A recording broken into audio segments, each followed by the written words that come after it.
My guest today was the executive of a nonprofit, and she was very good at raising money.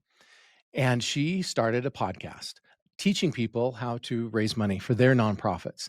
And she has built a consulting firm around that concept. And today she's going to share her strategies of using a podcast to build a consulting firm successfully. Welcome to the Podcasting Secrets Show, where successful creators share their best stories, secrets, and strategies. I'm your host, Nathan Gwilliam. Hello, incurable creators, and welcome to this episode of the Podcasting Secrets Show. Today, I'm joined by Rhea Wong. Rhea is the creator and host of the nonprofit Lowdown, a podcast with hundreds of episodes. She's a former nonprofit executive where she led a youth-serving nonprofit in New York City, where she quadrupled the budget and expanded impact significantly. She now runs a consulting firm where she's helped dozens of nonprofits raise millions of dollars through bold fundraising strategies. And she's also the author of the book, Get That Money, Honey, which is a practical fundraising guide for nonprofits. Thank you so much for joining us today, Rhea. Nathan, thank you so much for having me. It's so fun. I'm often on nonprofit podcasts, so it's fun to be on a slightly different kind of a podcast. Yeah, thanks. Thank you for being willing to do it. So can you share with us something that not everybody knows about you already? Oh my gosh. There was a moment pre-pandemic that I was trying to do stand-up comedy. And that was really hard. And I feel like the pandemic sort of killed my vibe because it was very hard to do stand-up in a Zoom room. Yeah. And I harbor ambitions of getting back to it one day, but I think, life gets in the way or I'm making excuses. But yes, stand-up comedy is better than therapy. That'd be fun to do a venture where stand-up comedians around the world could upload their comedy routines and people could vote on them and the best ones could come to the surface. Oh, that's really interesting. The only problem with that, though, is often with comedy, you're working in public, right? So when I think about all of the other things, the other arts, like you can do it alone, but stand-up, you literally need an audience to be able to test the material, because on paper, you're like, this is going to kill. This is hilarious. And you deliver it, it's crickets. And then something else that you think is like a throwaway line people love. So you need the audience for the feedback. Okay, well, you have an audience of one in person with you. Can you tell us your best joke from your stand-up comedy? I don't think I'm allowed. It's a little not safe for work. So we may have to do that at some later point. I don't think my mother would approve. All right. Can you tell us about your journey to become a podcaster and a nonprofit expert? Yeah, it's a good question. So like many of the things that have happened in my life, I kind of fell into it. And so what I mean by that is, for a lot of folks in nonprofits, I think, no one really is like a little kid and thinks, I'm going to be a development director when I grow up. Like, I'm going to be an executive director of a nonprofit when I grow up. And so a lot of folks in the field are what I call accidental fundraisers. I certainly was myself. And so as I was thinking about what I do after I was an executive director, I thought about the fact that I had taught myself how to fundraise. I was pretty successful at it. And is there a world where I could share with other people all of the mistakes that I've made, because I made so many mistakes, to help people make new and different mistakes? And so that was part of the motivation. The other part of the motivation is I'm here in New York City. It's an embarrassment of riches. And I have all these very, very impressive friends.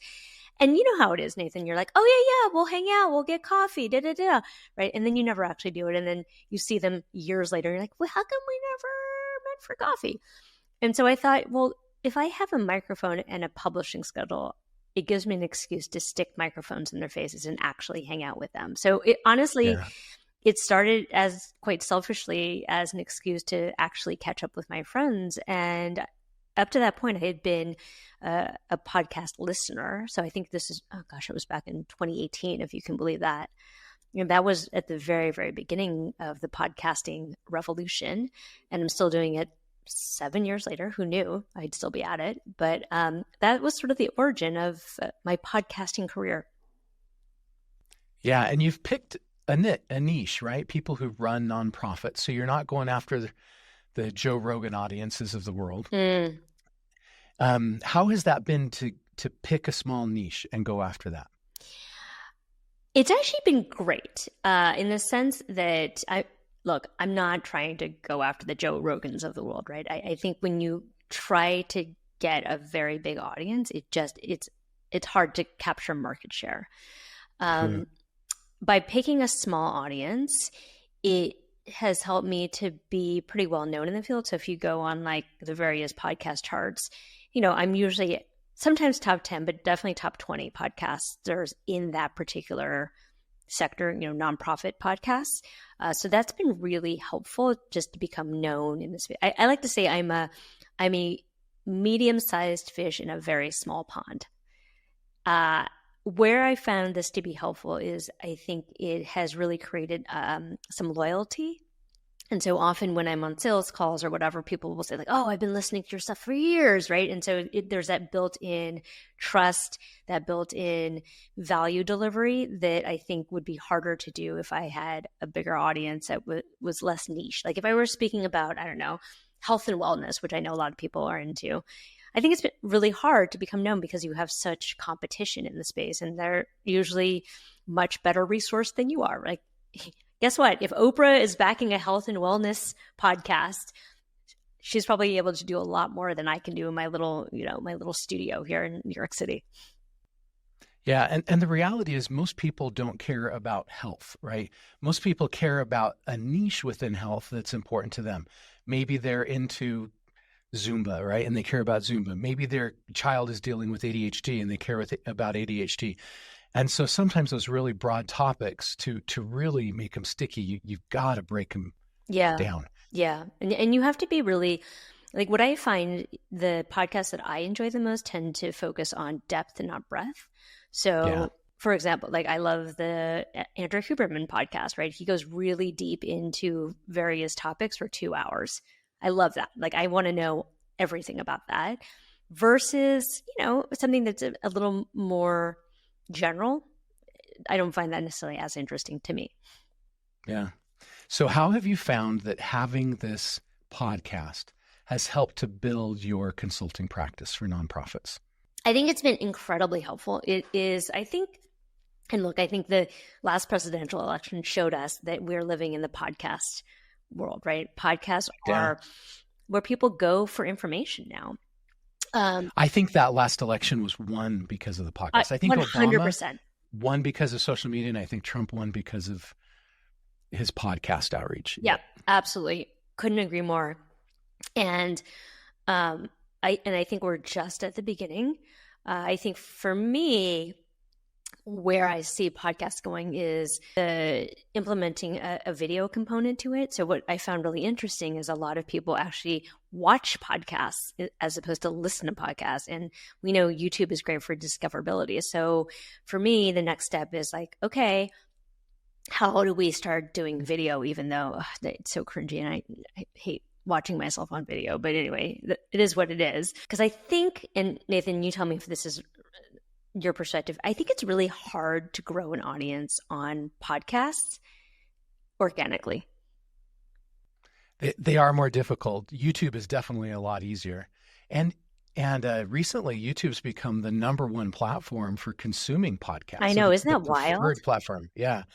I was talking to one of our clients today, and she said, yeah, I use YouTube for all my podcasts. I don't ever watch them, but I use YouTube and I just play it. And then as I drive, I'm just listening to the video. Yeah, I think that's how a lot of people are consuming content, which is really interesting. I think it's been a really good calling card in terms of establishing my authority, being a trusted voice. I mean, if you hear someone's voice in your head once a week, you start to get to know them. What's kind of funny is I'll get on phone calls with people and they'll act like they know me. They're like, oh, how's Stella, my dog? Or like, hey, I heard you in Mexico City. And it's like, oh, why do you know that? Oh, I guess I talked about it on my podcast. Okay, cool. So that part is fun. A thing that I didn't do early on, which I probably should have done if I'd been hipper to it, is I didn't necessarily use my podcast as effectively for a funnel as I probably could have for sales. But I mean, the truth is, I didn't know I was going to be doing consulting work. I mean, I literally just thought I was, this is going to be like a fun side project. The other way in which it's actually been helpful is it opens doors. So people love being podcast guests. And so if there's certainly been moments where I'm like, oh, I want like a strategic introduction to that person, but what's the end? Oh, I'll ask them to be a podcast guest. And so in that way, it's been helpful for business. Yeah. Yeah. So what kind of doors has that opened for you to have people on as your podcast guests, or just to have a podcast in general, have that reach? Yeah. Well, certainly I think it's helped sales from a marketing perspective. Now, I think it's a little bit tough to say it's not such a point A to point B linear, like if I do a podcast and then I make a sale, right? I think where podcasting has been helpful is really nurturing the audience and warming them up so that when it's time to make a sale, they feel like they know you. I mean, it certainly has been helpful in terms of getting in front of certain folks. Like, for example, because I do nonprofit work, sometimes I want to get in front of foundations that fund nonprofits because I want to get in front of their audience. Well, what's a great way to do that? Let me reach out to the head of the foundation and say like, hey, we'd love for you to come on the podcast and talk about XYZ. Now we have something to talk about. Now we have a conversation. Now I have a reason to reach back out and be like, hey, by the way, like, would it ever be of interest for me to do XYZ?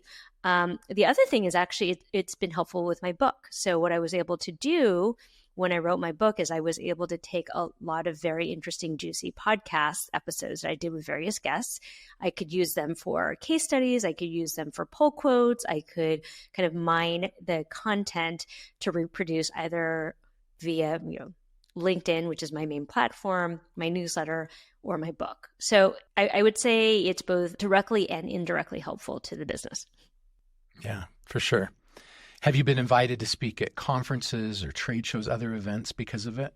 Good question. Yes, I have. What I find though is it's not the podcast alone that does the sale. So typically what I find with people is maybe they'll find me on LinkedIn and then they'll kind of go through do a binge, if you will, of all of my content. I'm like, oh, okay, I've listened to her podcast. I know that she can speak well and speaks intelligently about things. Or the other way around, which is, oh, I found this podcast. Now I'll follow her on social, or now I'll subscribe to her newsletter. But yeah, certainly I've gotten keynotes from it. I've gotten deals from it. I've certainly made sales on the back of it. So to me, it's a win-win. Yeah, for sure. Okay, what are some of the greatest challenges that you have faced and overcome in your podcasting journey? I think that like any endeavor, consistency is the challenge, right? Because especially at the beginning, you get really excited. You're like, oh, I'm going to do the podcast. And then the drudgery sets in about maybe, what's that statistic? You'd know better than I do. Something about some very high percentage of people quit after like 6 episodes or something, right? That's right. So to keep the enthusiasm going, to keep doing it is certainly a challenge. I've learned a lot along the way. I mean, I started with a crappy little microphone and I just like plugged it into my computer. And then over time I upgraded. I taught myself how to do audio and video editing, which again, I was like, this is not my jam. Tried different platforms, certainly. I think the biggest challenge too is to keep it fresh for myself, because I think over time it just feels like, okay, haven't we done this before? Like, how many times can you say like, clean your database, email your donors, right? So I think for me, it's how do I keep it interesting for myself? And that, I think that can certainly be a challenge, especially since I kind of have ADHD and I'm like, ooh, new shiny. But I do, it feels very valuable when I talk to people who say things like, oh, I've been listening for years. It's so helpful. Or like, I didn't know how to do my job and you gave me such good tips. It's like, oh, people are listening. It does make a difference. And that's very gratifying. But sometimes when you're producing by yourself in your little office, you're like, is anyone listening? Like, I don't know if these 500 downloads are my mom. Like, I have no idea. Today's episode of Podcasting Secrets is brought to you by Pod Allies, the done-for-you podcasting services solution. When I speak with CEOs about their podcast, one of the most common comments that I hear is that they know they need a podcast, but they don't have time. Have you ever wondered how some businesses find a way to still run their podcasts while juggling their crazy day-to-day operations? The secret might be simpler than you think. Let me introduce you to Pod Allies. This is a service that's changed the game for businesses in the podcasting world. Pod Allies is a done-for-you podcast production and marketing service. They understand that while many businesses understand the immense value podcasting can have for their business, finding time to produce, syndicate, promote, and monetize a show can be challenging. Pod Allies offers a dedicated team to handle virtually all aspects of your podcast production. From strategy and branding to audio and video editing and guest scheduling, they've got you covered. They even take care of creating blog posts, transcripts, and syndicating your content across multiple platforms. What sets Pod Allies apart is their use of PodUp, their proprietary podcasting software suite. This allows them to streamline the entire podcasting process, saving you time, effort, and a bunch of money. If you're ready to become a thought leader, connect with your audience, and grow your business through podcasting without all of the investment of time and cost of doing it yourself, Pod Allies might be the perfect solution for you. To learn more or to schedule a free consultation with a podcast expert, visit podallies.com. That's podallies.com. Now back to the show. Which growth strategies have you implemented that have been most effective for you? Frankly, I probably should have gotten, I'm still working on this, but I think marrying my social media strategy to the podcast, to the newsletter, so that they all work in tandem. I think that I've been a little too slow to jump on that YouTube game. And so I think I need to do that from a discoverability standpoint, because I think my podcast in some ways it's very, if you know, you know. And it's a lot of organic growth. It's like, oh, I heard about this from my ED, or I heard about this from a friend of mine, which is great. But, I think we all want to be able to grow at scale in a more predictable fashion. So I've been thinking about, paid ads as a way to grow the podcast, because actually what I found is the podcast seems to be the most direct correlation to sales, because people feel like they know me and they know, like, and trust me, but truthfully, I probably could have been a lot smarter about it much earlier. Like when I see people who have just started podcasts and they're like thinking about monetization and they're getting on YouTube and they're doing JVs, and I'm like, oh, that seems really smart. I probably should have done that early on. What is your secret sauce? Your greatest element that's helped you to be successful? I guess you'd probably have to ask my listeners, aside from the dirty jokes that I can't tell on my podcast. I think people have appreciated the fact that I've really been in the trenches. And so it's not theoretical for me. Like, I understand what it's like to be up at 3 a.m. sweating because you're worried about payroll. And they know that I have been where they've been, and that I'm real about it. I'm not this sort of Pollyanna, like, it's going to be okay. It's like, look, it's hard. Running a nonprofit is hard work. You're running a small business, and you have very unpredictable revenue streams typically. It's not an easy thing to do. I think people appreciate kind of my no BS, no fluff, straight talk, and very much grounded in tactics. Because the other thing I found when I came up in nonprofits is people were like very theoretical, and they would say things like, well, you just have to build relationships. And I would just sit there and be like, I literally don't know what you mean by that. Like, what do I say? What do I do? What's the email I send? I need to get really tactical to understand what it is you're asking me to do. And I think my audience really appreciates that I get into the dirty details. Yeah. As you get into those dirty details with the nonprofit, how many of these nonprofits are you seeing get into podcasting?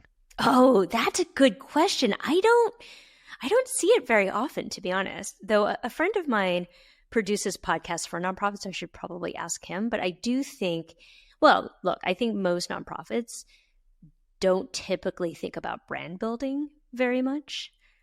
Or if they do, they're usually on like the big end, like, the American Red Crosses of the world. Right. I think it can be a very cost-effective brand building strategy. I think if done right, it could be very interesting, particularly for their audiences. I think the other thing too, Nathan, and I wonder if this is the case with you, sometimes it can feel a little deflating when you see numbers like the Joe Rogan numbers. You're like, I am nowhere near the Joe Rogan audience. Like, I'm not even like in the same hemisphere. And you never could be focusing on the niche that you've gone after. Right. And I never could be, but it feels a little deflating sometimes when you see like everyone else like growing and with these huge numbers. And they're like, how much does he make per podcast? Some like ridiculous sum of money, right? I've heard that he charges, if someone wants to do a sponsored episode where they get to be interviewed on the show, they have to pay $75,000 to be interviewed. Okay. So yeah, I don't charge like 75. I wish I could, but I don't. And so I think sometimes when we're comparing, it can feel a little deflating, but as I say, comparison is the thief of joy. I wish I had thought about monetization earlier on. Like I was really just doing it as kind of a fun project and as a way to get my name out there. I mean, at this point, I self-fund this thing. So I've spent thousands and thousands of dollars doing it. I'm glad I did, and I think if I'd been smarter earlier about like, how can I monetize this early? I probably could have made some money on it. Yeah. Okay. So you didn't focus on monetization early. Where are you now? Are you focusing on monetization? What are your plans for monetization? I am not actively thinking about monetization, though I'm certainly open to talking about sponsorship opportunities. I mean, the truth is, yeah, I think the truth of the matter is, Nathan, that I just don't want anyone to tell me what to do. Yeah. And you're generating money from your consulting practice, right? Correct. It's helping to close clients there and no, so it's build not trust there. It's not that it's not a money loser, but I could possibly be making more money. But I think my hesitation is, and I'm willing to be wrong about this, but my hesitation is I just don't want to be beholden to anybody, and I just want to do what I want to do. You don't want to have to promote something or interview somebody that you don't want to. or I don't want to shill a product necessarily. I mean, certainly I'd have to believe in the product to even allow it to be a sponsor, but I don't know. I sort of feel like, and this is something that I've thought about too, Nathan, is I spent many, many years inviting guests on my podcast, and it kind of occurred to me one day, I was like, wait a second, I'm like allowing all these people to use my podcast as a platform for sales. Why am I not using it as a platform for my own sales? Yeah. And so I've been doing a lot more solo podcasts as opposed to guest podcasts. And so how are you doing that? You're talking about what you do in your practice and helping to drive leads to your consulting. Yeah. I mean, Nathan, there are any number of things that I could talk about that be in my bonnet about, but typically, I'll try to address things that are coming up. Like for the moment, as an example, everyone is freaking out about the cuts. Everyone's freaking about loss of federal funds, which foundations are not necessarily looking at new grantees. Corporations are cutting back on corporate sponsorships. And so my perspective is everyone really needs to be looking at individuals, and in particular major gift individuals, as their source of revenue. But I think the question now in the nonprofit sector is, how do you survive in tough economic times? And particularly true for international organizations. Like I have one client who had their budget slashed by half because they take a lot of USAID money. I have others that are under attack because they are serving DEI or trans or LGBTQ communities or are focused on reproductive rights. So it's a tough environment out here for nonprofits. And I think as somebody who serves nonprofits, I'm passionate about nonprofits, I feel the responsibility to sound the alarm about what's really happening. Yeah. And so a podcast might be able to help with those challenges nonprofits are facing, might be able to help them reach a larger audience, might be able to help them with their fundraising, might be able to help them build trust and authority, credibility in the space, and might be able to help them have more impact with a message that they want to get out to a larger audience. Yeah, I think that's true. The thing though, it takes a lot of patience to get there. Right? Like you're not going to publish a podcast and go viral and everyone's going to, go ice bucket challenge. And I think podcasting is a long game. And I think particularly for nonprofits that are looking at a way to bring revenue in the door, do they have the patience to build a long enough runway where people start to listen to them every week. I mean, as it is, like I've been doing this for 7 years, and I have maybe, I haven't checked recently, but like 300,000 downloads. Like it's not a huge number. And I've been doing it literally every week for the last 7 years.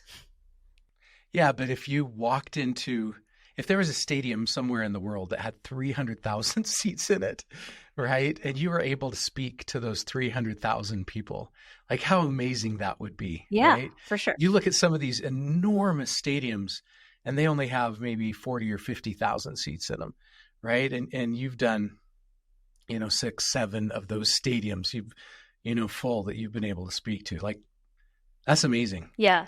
So yeah, put in perspective. Yeah. I love every single one of those 300,000 downloads. But again, I'm in a very niche sector, so I'm never going to be in the Joe Rogans of the world. But It's funny you're talking though, Nathan. The other thing that occurred to me in terms of like what having a podcast has done for me is it actually has helped me to be a much better listener.